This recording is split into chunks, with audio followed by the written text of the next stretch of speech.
कांग्रेस की बिहार में वोट अधिकार यात्रा के दौरान प्रधानमंत्री मोदी की दिवंगत मां के लिए कथित तौर पर अपशब्द इस्तेमाल किए जाने की कठोर निंदा करते हुए ज्योतिरादित्य सिंधिया ने कांग्रेस पर निशाना साधा। उन्होंने कहा, ऐसी चरित्रहीन पार्टी के बारे में बात करना उचित नहीं। पार्टी मोदी के नेतृत्व में खुद विश्व गुरु के तौर पर स्थापित करने की दिशा में आगे बढ़ रही है। आज भारत में कुछ ऐसी शक्तियां हैं जो देश के अस्तित्व को मिटाने के लिए निरंतर कार्य कर रही है। पाकिस्तान के क्वेटा में बलूचिस्तान नेशनल पार्टी की रैली को निशाना बनाकर विस्फोट किया गया। इस हादसे में 14 लोगों की मौत हो गई, 35 लोग घायल हुए हैं। यह विस्फोट शाहबानी स्टेडियम के पास सरदार अताउल्ला मेंगल की चौथी पुण्यतिथि के अवसर पर आयोजित कार्यक्रम के समापन के बाद हुए हैं।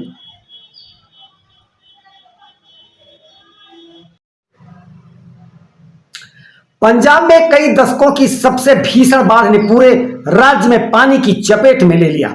राज्य सरकार ने सभी 23 जिलों को बाढ़ प्रभावित घोषित कर दिया है। इस प्राकृतिक आपदा में अब तक 30 लोगों की जान गई है। 3.5 लाख लोग प्रभावित हुए हैं। मुख्यमंत्री भगवंत मान ने बाढ़ प्रभावित इलाकों का दौरा किया है और राहत तथा बचाव कार्य जारी है। भारत से टैरिफ वार लड़ रहे अमेरिकी राष्ट्रपति इन दिनों अपने देश में घिरने लगे हैं। उनके खिलाफ चारों ओर प्रदर्शन हो रहे हैं। लोग ट्रंप वापस जाओ के नारे लगा रहे हैं। न्यूयॉर्क में स्थित उनके आवास के बाहर ट्रंप वापस जाओ के लोगों ने जमकर लगाए नारे। अफगानिस्तान, बांग्लादेश, पाकिस्तान से भारत आए हिंदू, सिख, जैन आदि के लिए सरकार की बड़ी घोषणा। धार्मिक उत्पीड़न के कारण भारत में आकर रहने वाले हिंदू, सिख, बौद्ध, जैन, पारसी, ईसाई समुदाय के लोगों को भारत सरकार ने बड़ी राहत दी है। केंद्रीय गृह मंत्रालय ने कहा, 31 दिसंबर 2024 तक भारत आए ऐसे लोगों को पासपोर्ट व अन्य दस्तावेजों के बिना भारत में रहने की अनुमति दी जाएगी।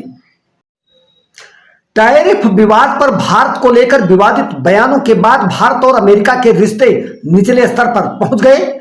अमेरिका के राष्ट्रपति डोनाल्ड ट्रंप ने टैरिफ का बचाव करते हुए भारत के प्रति बड़ा बयान दिया। उन्होंने कहा, अमेरिका और भारत के रिश्ते सदैव अच्छे हैं और रहेंगे।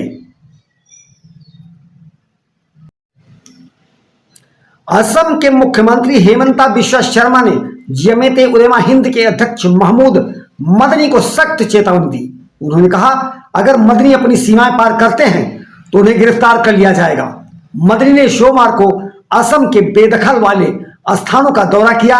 उन्होंने सरकार से मांग की बेदखली सुप्रीम कोर्ट द्वारा तय नियम के तहत होनी चाहिए।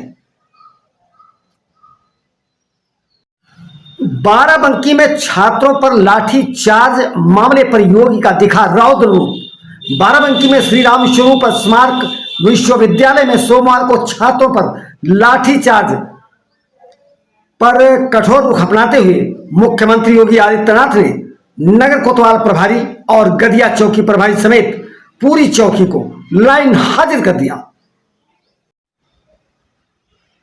नेपाल के तराई वाले इलाकों में और उत्तर बिहार के कई हिस्सों में बारिश के कारण राज्य की नदियों में एक बार फिर उफान आ गया।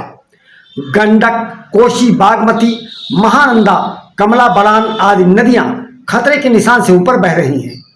फुल उफान पर नदियां बहें, पुल, सड़कें हुई ध्वस्त।